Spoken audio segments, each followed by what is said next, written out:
본질적으로 이것은 문재인 정부의 큰 비리, 어떻게 보면 또 범죄, 또 정말 최양부에서 뭐 실수라고 할 수 있는 거죠. 통계를 만진 겁니다. 통계를. 이게 조선 시대에도요. 그 사관이 쓴 여러 가지 기록을 당대 왕이 못 봤습니다. 못 보고 그 죽은 다음에야 그 아들들이 보고 그랬는데 이 통계를 만졌다는 거죠. 그것도 우리가 기억하지 않습니까? 노무현 정부 때 집값 폭등 때문에 대한민국의 중산층하고 서민들이 정말 크게 울었는데 문재인 정부가 집권하니까 또 집값이 폭등을 해가지고 저만 해도 거지가 된 그런 기분이었어요 그때. 워낙 뭐 강남에 살지 않는 이상 대한민국 사람 전체가 거지가 된 그 계기를 만든 정부가 문재인 정부입니다. 저는 당시에 김수현, 장하성, 김현미 정말 아마추어들이 이 부동산 정책, 국토 정책을 맡아가지고 갈팡질팡하다가 점점 악화되니까 마지막으로 할 수 있는 게 이제 그 문서 만지는 거 아니에요? 그 문서 만져가지고 많이 알려졌어요. 많이 알려졌는데 왜 저는 윤석열 정부가 집권하고 2년이 되도록 가만히 있다가 지금 감사원을 통해서 이 얘기를 할지 모르겠고 이 검찰 수사가 이루어져야 되고요. 이 통계를 만진다는 것은 굉장히 중대 범죄입니다. 그런데 제 생각에는 윤석열 대통령이 문재인 정부에서 검찰총장을 했기 때문에 문재인 대통령만은 좀 보호해야 되지 않을까라는 그런 것을 검찰 그 실무진들이 읽었다면 굉장히 정치적인 거고 그렇게 읽으면 안 되겠죠. 그래서 정말 문재인 대통령부터 김수현, 장하성, 김현미 뭐 또 많이 있죠. 이런 분들 저 빨리 불러다가 수사해야 될 것 같아요. 윤석열 대통령이 여당 연찬회에 가가지고 문재인 정부에 대한 평가를 했습니다. 정말 아찔했다. 그리고 이 살림을 다 거들냈다. 이제 이런 연설을 할 때마다 그 연설을 할 때 이런 게 이미 예상됐어요. 그러니까 이게 지금 뒤지고 있구나. 그리고 감사원이 이제 이게 이제 앞장섰는데 저는 유병호 감사원 사무총장에 대해서 민주당이 왜 이렇게 두고만 보고 있는지 저도 한심스럽고요. 완전히 탄핵감이거든요. 지금 불법적인 이런 감사를 지시하고 감사위원회의 어떤 의결이나 이런 절차도 거치지 않고 지금 하고 있고요. 그런데 이제 이 문제에 대해서 만약 정치적으로 이야기하면 19세기 영국 정치에서는 이런 말이 있었습니다. 세상에는 세 가지 거짓말이 있는데 새빨간 거짓말 그리고 통계 이렇게 이야기해요. 정치 영역에서는 통계는 항상 논란이 대상이었습니다. 그렇다고 뭐 통계가 조작된다는 뜻이 아니라 이 통계는 어떤 식의 그 변수들이 작용하느냐, 그 결과를 어떻게 해석하느냐, 뭐 이런 게 여러 가지가 되니까 정치에서 통계를 다루면 항상 이렇게 논란이 될 수밖에 없어요. 그런데 이 문제에 관한 것도 이게 문재인 정부 당시에 이 통계 문제에서 예를 들면 그 소득 분위 같은 경우도 앞에까지 해왔던 그 통계의 그 쭉 뭐랄까 설계와 그 다음 설계가 달라졌는데 앞에 거와 두 개를 그대로 연결해 보니까 통계 결과가 이상하게 나왔기 때문에 이것을 재조정해야 한다는 거죠. 이제 설계가 다른 방식인데 똑같은 수치로 앞에 거 만약에 30%였다면 뒤에 게 조사하니까 25%가 나왔는데 이거는 다른 설계에 의한 30% 25%인데 마치 30%에서 25% 떨어진 것처럼 내버리면 안 되잖아요. 그래서 보정한 부분도 있고요. 그다음에 부동산 문제는 그렇습니다. 그러니까 문재인 정부의 부동산은 수요를 억제를 통해서 거품과 투기적인 부분을 막아보려고 최대한 노력했어요. 공급이 안 된 건 아니에요. 그럼에도 불구하고 모든 언론과 야당이 계속 부동산은 오른다 이러면서 결과적으로는 투기적 소유였지 않습니까? 지금 결과가 3년 지나고 보니까 벼락거지가 됐지만 당시 그 마지막에 뛰어들었던 사람들은 정말 벼락거지가 다시 되고 있는 상황이잖아요. 그러니까 거기에서도 부동산 문제에서도 가능한 현실에 맞게끔 허위와 가장된 통계를 내지 않게끔 노력한 결과를 가지고 이렇게 해버리면 이거는 이제 정치적인 계산이 들어간 거죠. 이제 감사원이 이런 그 부분에서 이게 너무 가욕적이고 부당하게 현 정부가 요구하는 현 정권이 요구하는 것들을 하다 보니까 이런 식으로 이제 과거 정권에 대한 비리를 들추기에 나왔는데 이런 식으로 정치를 하면 대한민국은 정말 막장 정치 됩니다. 보복 정치 하는 거고요. 이 결과에 의해서 최종적으로 문재인 정부가 온갖 이런 통계에 의한 조작에 의해서 마치 어떤 지지율을 끌어올려 간 것처럼 이런 식으로 이제 몰아가기 위한 이런 수단에 수단을 사용하고 있는 거죠. 그래서 이거는 민주당도 즉각적으로 감사원의 현재 감사의 문제와 이걸 주도하고 있는 유병호 감사원 사무총장에 대한 탄핵을 해야 된다. 저는 이렇게 생각합니다. 네, 자 이민철 부대변인 네. 두 가지요. 한 가지는 이제 가계수도 가중값 조작과 관련해서 문재인 정부의 관련자들은 통계 왜곡을 바로잡기 위한 단순 조정이었다 이렇게 이제 설명을 하고 있는 거 하나 하고요. 두 번째 우리 김두 소장님이 지적하신 대로 감사위원회 의결을 거치지 않고 바로 검찰에 수사를 의뢰하는 것 자체가 이게 정치적인 겁니까? 아니면 법적으로 하자가 있는 건 아닙니까? 이 통계를 단순히 보정만 할 거면 왜 그렇게 군사작전 하듯이 막 그렇게 하죠? 황수경 전 통계청장이 해외 출장 가 있을 때 그 차장이 있을 때 그 규정 바꿔갖고 다 미리 받아간 거잖아요. 우리 통계법에는 분명히 나와 있습니다. 통계를 작성 중이거나 그 작성 중일 때 누가 개입해서는 안 된다고 법에 명시가 돼 있어요. 그 부분을 문재인 정부는 그냥 무시했던 거 아니겠습니까?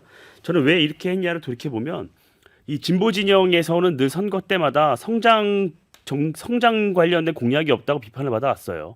그래서 문재인 대통령이 들고 나온 게 소득주도 성장이었습니다. 그런데 소득 하위층의 소득이 개선이 안 되고 오히려 더 악화가 되다 보니까 이 소득주도 성장이라는 것 자체가 문재인 정부 1년 동안 완전히 그 가설이 무너진 거예요. 그 가설이 무너지는 걸 두고 볼 수 없었기 때문에 이 마사지에 들어간 겁니다. 그 통계청장이 말을 안 들으니까 1년 만에 경질하고 말 잘 듣고 개선됐다는 통계를 갖고 온 사람을 통계청장에 앉힌 거잖아요. 이거를 과연 그냥 보정이라고 그 수준에서 우리가 판단을 할 수 있겠습니까? 이걸 어떻게 설명할 거예요? 전 이게 분명히 이거 문제가 있는 거라고 보고요.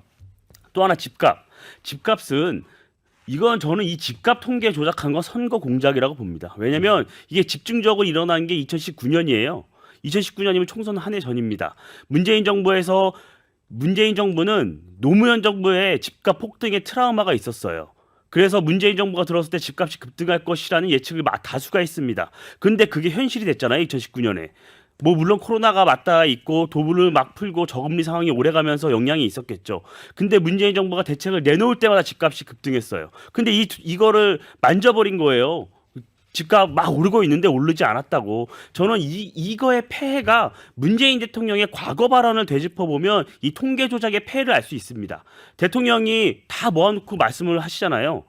우리 정부에서 부동산 정책 하나만큼은 잘하고 있다고 장담할 수 있다고. 그러니까 이런 거짓된 통계로 대통령의 눈을 가리니까 대통령이 잘못된 판단을 하고 있는 겁니다. 그러니까 정책이 바로 설 수 있겠어요? 그러니까 벼락과지가 탄생을 했던 거죠. 저는 지금 야권에서는 감사원을 정조준해서 본질을 흐리고 계신다고 보는데요. 이거는 감사원을 정조준할 얘기가 아니고 감사원이 다 할 수 있는 것도 아닙니다. 이거는 관련자들이 이 위법 행위를 한 관련자들이 철저하게 이거 조사를 법적 판단을 받아야 됩니다. 왜냐하면 이거 통계를 조작하는 건 후진국이에요. 우리나라가 눈 떠보니 후진국이 된 겁니다. 이 범법 행위를 저지른 사람 응당한 처분을 받아야 된다고 생각을 합니다. 네. 자 이제 감사원이 정치적 의도가 있었느냐라는 거하고 별개로 뭐 사실관계 중심으로 좀 다시 한번 볼 필요는 있을 것 같아요. 박원석 의원님. 일단 뭐 검찰에 수사 의뢰를 했기 때문에 이게 이제 수사 이후에 재판까지 상황을 좀 지켜봐야 될 것 같고요. 가장 핵심적인 쟁점은 실제 통계 조작이 있었느냐죠. 지금 감사원에서는 일단 감사 중간 결과를 통해서 통계 조작이 있었다라고 발표를 했는데 당사자들은 지금 다 부인하고 있지 않습니까? 때문에 이건 좀 지켜봐야 될 것 같고 이게 매번 이제 정권이 바뀐 이후에 이 통계와 관련된 논란은 늘 있었습니다. 특히 이명박 정부 때 이른바 이제 녹색 성장이라 그래서 국정 운영의 핵심 기조였잖아요. 네. 그 당시에 이제 녹색 성장과 관련된 각종 지표들을 통계청이 주도해가지고 도입을 했는데 전부 무용지물이 됐거든요. 네. 그 당시에도 그런 논란이 컸고 박근혜 정부 시절에서도 비슷한 류의 통계 마사지 논란이 있었고 지금 문재인 정부에서도 이 논란이 이어지고 있는 건데 일단 부동산 통계 같은 경우에 사실 조금 의아한 대목들이 있었습니다. 한국부동산원의 그 표본조사 결과하고 KB 이 부동산 이 통계하고 너무 차이가 컸기 때문에 그렇죠. 그 차이가 도대체 어디서 오는 거냐. 물론 이제 이게 표본을 추출하는 방식이 다르고 표본 개수도 다르고 가중치를 부여하는 방식도 다르고 그러니까 전혀 이제 다른 통계 기준을 적용하기 때문에 발생하는 차이다. 근데 당시에 이제 체감하는 부동산 경기는 집값이 급등하고 있고 결과적으로 실거래가 기준으로 봤을 때 최고점에 이르렀을 때는 한 2배 가량 집값이 올랐는데 한국 부동산의 통계가 그런 걸 제대로 설명해주지 못함으로 인해서 이게 국회에서도 상당히 쟁점이 됐었고 이제 시민사회나 전문가들에서 문제 지적이 있었거든요. 근데 여기에 이제 조작이 있었다. 주간 통계를 뭐 마사지했다 이런 지적이 있는데요. 과연 그랬던 거였는지 아니면 그런 어떤 통계 방식의 차이에서 오는 그런 어떤 차이를 두고서 KB가 옳고 부동산이 틀렸다 이런 전제를 근거로 지금 조작을 주장하는 건지 이건 살펴봐야 될 것 같고 근데 내부 제보가 좀 있는 것 같아요. 부동산은 노조에서 아마 문제 제기를 하고 나온 것 같은데 그 내부 제보도 얼마나 타당성이 있는지 좀 상황을 살펴봐야 될 것 같고요. 소득주도 성장과 관련된 통계 조작 논란은 당시 황수경 그 통계청장이 그만둘 때 이 논란이 있었습니다. 당시에도 굉장히 거세게 통계 조작 논란이 있었는데 당시에 이제 그 이 정부 여당의 설명은 이게 통계 체계를 바꾼 건데 그 체계를 바꾼 것에서 온 차이를 가지고 이걸 이제 조작으로 조장을 한다. 근데 이걸 조작을 하려면 모든 가담자가 다 여기에 그 가담을 해야 되는 모든 관계자가 다 가담을 해야 되는데 이게 가능한 일이겠냐? 라는 이제 논란, 그러니까 뭐 입씨름을 벌였는데 과연 이게 소득 관련된 이제 통계 조작이 있었던 건지 당시의 논란의 연장선에서 이제 또 다른 이제 논란이 펼쳐지는데 마찬가지로 검찰 수사를 지켜봐야 될 것 같고요. 근데 현 정부의 감사원의 이 중간 감사 결과 발표라는 게 검찰이 하는 방식이거든요. 감사원은 통상 이런 방식을 잘 안 합니다. 그리고 중간 감사 결과를 가지고서 수사 의뢰하는 것도 드문 일입니다. 그러니까 서해 공무원 피살 사건도 비슷한 방식으로 감사위원회 의결 없이 중간 수사 결과를 가지고서 정치 쟁점화를 시켰는데 감사위원회 의결이 아직도 안 이루어졌어요. 그러니까 이 감사위원회 의결을 우회하는 거지. 우회하면서 일종의 감사원이 정치적인 그런 감사를 하고 있는 건데 이번 그 논란도 여기서 자유로울 수 없을 것 같고 참고로 그 서해 공무원 피살 사건 중간 감사 결과 발표와 관련해서 감사원이 감사원법을 위반했다는 이유로 공수처가 압수수색과 수사에 들어갔습니다.